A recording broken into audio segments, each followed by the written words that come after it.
میرے نبی نے فرمایا کہ جب لوگ جنت میں جا رہے ہوں گے، اویس بھی جا رہا ہوگا، دروازے کے قریب اللہ فرمائیں گے باقی سب کو جانے دو، اویس کو روک لو۔ تو وہ اویس پریشان ہو جائیں گے کہ اب بوئے تھے آتے کیوں رکاوٹ بن گئی، دروازے پہ آگے کیا رکاوٹ ہو گئی؟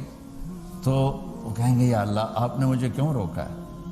تو اللہ تعالیٰ فرمائیں گے پیچھے دیکھو، پیچھے دیکھیں گے تو جہنم کے لوگ کھڑے ہوں گے، مجرم۔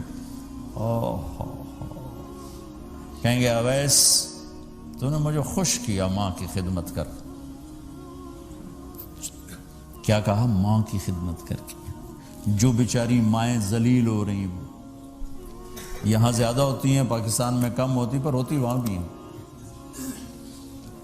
اسی سفر میں کتنی ماؤں کے اتنے پرچے آئے کہ میرا بیٹا شراب پیتا اور پھر مجھے گالیاں نکالتا۔ بھر گئے میری جیبیں پرچوں سے، کیونکہ مستورات بھی بیان میں آتی تھی، تو ہر بیان میں کوئی نہ کوئی پرچہ آیا کہ میرا بچہ مجھے گالیاں نکالتا ہے، شراب پیتا ہے، زنا کرتا ہے، پھر مجھے گالیاں نکالتا ہے۔ تو یہاں زیادہ ذلیل ہیں، ہمارے ہاں بھی کوئی کم ذلیل نہیں ہے۔ کوئی قسمت والی ماں ہے جس کو فرما بردار اولاد ملتی ہے، تو اللہ فرمائیں گے اویس تو نے مجھے بہت خوش کیا ماں کی خدمت۔ دیکھیے جہنم کے لوگ کھڑے ہیں، تو انگلی کا اشارہ کرتا جا، اللہ جدھر جدھر تیری انگلی کا اشارہ ہوگا ادھر ادھر لوگوں کو جہنم سے نکال کے جنت میں ڈال دوں۔ آج میں تیری طفیل لاکھوں آدمیوں کو جنت میں پہنچاؤں گا۔ عدد ربیہ و مدر، لاکھوں کا لفظ نہیں آتا، ربیہ و مدر عرب کے دو قبیلے اپنی تعداد میں سب سے زیادہ تھے۔ تو اللہ تعالیٰ کہیں گے اویس آج تیری طفیل جتنا ربیہ اور مدر دو بڑے قبیلوں کے لوگ ہیں، اتنے مجرم آج تیری طفیل جنت میں ڈال دوں۔ سبحان اللہ اکبر۔ جب میرے رب نے مقام بخشا کہ عمر اور علی سے کہا جا رہا ہے دعا کروانا، اور جنت کے دروازے پر کھڑا کر کے فرمایا جا رہا ہے پیچھے نظر دوڑا، دیکھ جتنے جہنم کے لوگ کھڑے ہیں، اشارہ کر تیرے طفیل آج ربیہ اور مضر کی تعداد کے برابر لوگوں کو جنت میں ڈالوں۔ ایک اور واقعہ بھی سناتا ہوں۔ آپ نے فرمایا میں آج رات جنت میں گیا۔ ایک تو معراج ہے جو جاگتے ہوئے، خواب میں تو بہت دفعہ ہوا، آج رات میں جنت میں گیا۔ میں نے آواز سنی قرآن کی تلاوت۔ میں نے پوچھا یہ کون تلاوت کر رہا ہے؟ ان کا جی یہ حارثہ بن نعمان ہے۔ تو آپ نے کہا حارثہ بن نعمان؟ وہ تو مدینے بیٹھا ہے۔ دیکھو آپ کو سنانے کے لیے مائک لگا ہوا ہے اوپر، تھوڑے سے لوگ آپ، اور حارثہ کی آواز جنت میں جا رہی ہے اور وہ مدینے بیٹھے ہوئے ہیں، 7 آسمان پار کر کے آواز جا رہی ہے۔ وہ کیسے پوری جنت میں اس کی آواز کیوں آ رہی ہے؟ کہ یا رسول اللہ انہوں نے ماں کی ایسی خدمت کی ہے کہ اللہ تعالیٰ نے خوش ہو کر کہا ہے حارثہ جب قرآن پڑھے ساری جنت کو سناؤ، ساری جنت کو سناؤ۔ اچھا کیسی خدمت کرتے تھے؟ ماں کی کیسی خدمت کرتے تھے؟ ان کے کپڑے بیوی سے نہیں دھلاتے تھے، خود دھوتے تھے۔ ہم لوگ اپنی بیویوں پہ ڈنڈا چڑھا کے کھڑے تھے، میری ماں دے کپڑے دو، میری ماں دی روٹی پکا، میری ماں نو چاہ بنا کے دے۔ آپ کی بیوی کی ذمہ آپ کی ماں کی خدمت نہیں ہے، میرے ذمہ میری ماں کی خدمت ہے۔ میری بیوی کے ذمہ میرے باپ کی خدمت نہیں ہے، میری ماں کی خدمت نہیں ہے، میری بہن بھائیوں کی خدمت نہیں ہے۔ لیکن یہ بر صغیر کے معاشرے کا ظلم ہے کہ آنے والی بچی ٹکڑے ٹکڑے ہو جاتی، پس کے رہ جاتی، اور ایک ظلم و ستم کی چکی میں وہ قیمہ بن جاتا ہے۔ ساس کا ظلم، سسر کا ظلم، خامد کی بہنوں کا ظلم، بھائیوں کا ظلم، تانے بولیاں۔ اس بیچاری نے بچے کیا پالنے ہیں، وہ تو روتے روتے زندگی گزار دیتی۔ میرے ذمہ ہے ماں کی خدمت، میری بیوی کے ذمہ نہیں ہے۔ پوچھو مفتیوں سے۔ ماں کے لیے کیا کرتے تھے؟ سالن خود بناتے تھے، آٹا گوندتے تھے، روٹی پکاتے تھے، پھر تھالی میں پلیٹ میں رکھ کر ماں کو سامنے بٹھا کر خود کھلاتے تھے، کھلاتے بھی خود، اور ماں کو تیل لگاتے، کنگھی کرتے، جوئیں نکالتے۔ اور کبھی اماں کوئی کام کہہ دیتی اور سمجھ میں نہیں آیا تو یہ نہیں کہتے تھے ماں جی کیا جائے، اپنی بیوی کو باہر بلا کر کہتے ماں جی نے کیا کہا ہے مجھے سمجھ میں نہیں آیا۔ ایک دفعہ موسیٰ علیہ السلام نے پوچھا یا اللہ میرا جنت کا ساتھی کون ہے؟ تو موسیٰ علیہ السلام نے فرمایا فلاں قصائی تیرا جنت کا ساتھی۔ تو موسیٰ علیہ السلام تھوڑا سوچ میں پڑ گئے کہ قصائی تے موسیٰ دا جوڑ کے میں بہ گئے، فلاں مجاہد، فلاں عالم، فلاں ولی اللہ، وہ تیرا جنت کا ساتھی، قصائی تیرا ساتھی۔ تو موسیٰ علیہ السلام نے پتہ پوچھا اور پہنچ گئے۔ تو وہ گوشت کی دکانوں میں ایک دکان اس کے بھی تھے، وہ بٹھا چوکڑی مار کے تھا اپنا ویچی جاندہ تھے، ٹکی جاندہ ہے۔ کوئی موسیٰ علیہ السلام کو اسپیشل چیز نظر نہیں آئی۔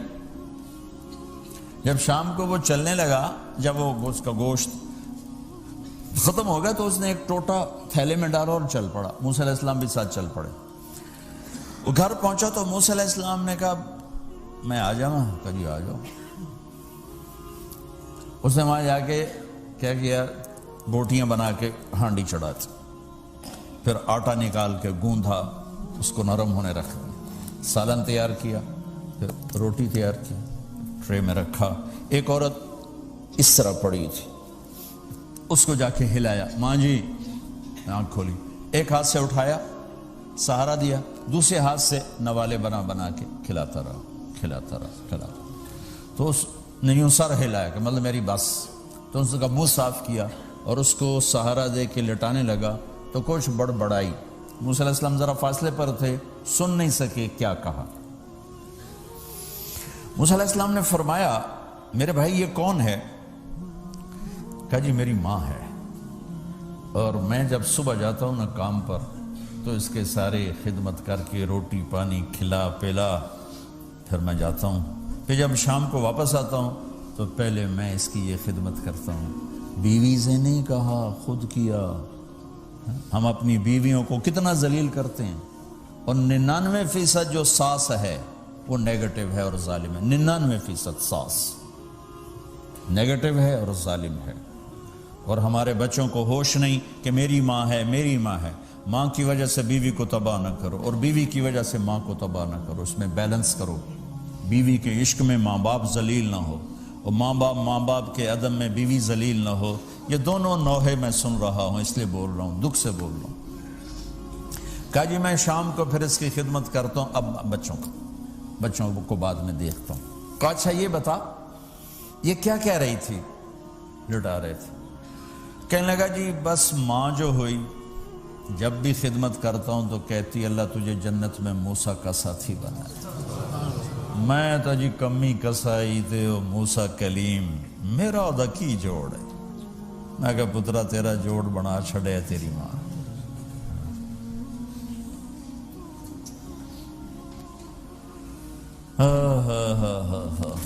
ماں باپ زندہ ہیں دعا لو، فوت ہو گئے ان کی قبروں پہ جایا کرو، وہاں بیٹھ کے قرآن پڑھا کرو۔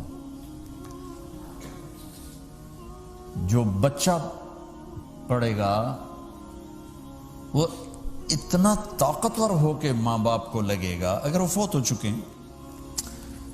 زندہ ہیں دعا لو، مر گئے ہیں ان کے لیے ان کی قبر پہ نہیں جا سکتے ہو، یہاں کی زندگی بہت تیز ہے، کبھی تو جایا کرو، کسی ویکنڈ پہ چلے جایا کرو، کسی اتوار پہ چلے جایا کرو، کسی ہفتے کو چلے جایا کرو، مہینے بعد 2 مہینے بعد، سال میں ایک دفعہ سے، کہ یہ ان کا حق ہے، ان کا حق ہے۔ اور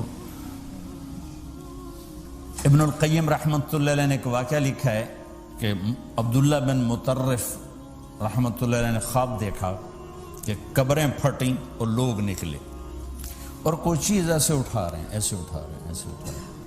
ایک آدمی نکلا اور جا کر ایک درخت سے ٹیک لگا کے بیٹھ گیا۔ یہ اس کے پاس جا کر کہتے ہیں بھئی آپ کون لوگ ہو؟ وہ کہتا ہے ہم ایمان والے ہیں۔ کہ یہ کیا ہو رہا ہے؟ کہ جو رشتہ دار ثواب بھیجتے ہیں یہ وہ اکٹھا کر لیں۔ کہ تم کیوں نہیں اکٹھا کر رہے ہو؟ کہ میرا بیٹا حافظ قرآن ہے، ایک قرآن روزانہ ختم کر کے مجھے بھیج دیتا ہے، تو میں نے پرچون دی لوڑ نہیں رہ جاندی، میرا تھوک دا کام۔ کہ تیرا بیٹا کیا کرتا ہے؟ کہ اس کی مٹھائی کی دکان ہے بازار میں، آنکھ کھل گئی، صبح ہوئی تو پہنچ گئے، بازار کھلا، دیکھا تو ایک نوجوان بیٹھا ہوا اور مٹھائی بیچ رہا اور ہونٹ ہل رہے ہیں، پہلے اس کو نہ چیک کرتے رہے، پھر اس کے پاس آئے، بیٹا تیرا نام کیا ہے؟ وہی نام تھا جو خواب میں سنا۔ یہ کیا پڑھ رہے ہو؟ کہ جو قرآن پڑھ رہا ہوں۔ کتنا پڑھتے ہو؟ ایک ختم روزانہ پڑھتے ہو۔ کیا کرتے ہو؟ کہ والد کو ایصال ثواب کرتا ہوں۔ کیا اتنی مشقت کیوں اٹھاتے ہو؟ کہ وہ میرے لیے بہت کچھ چھوڑ گیا، میں چاہتا ہوں میں بھی اس کے لیے کچھ حصہ بنتا رہوں۔ تو یہ والدین کے حقوق میں سے ہے کہ اگر وہ چلے گئے ہیں ان کے لیے ایصال ثواب کرو۔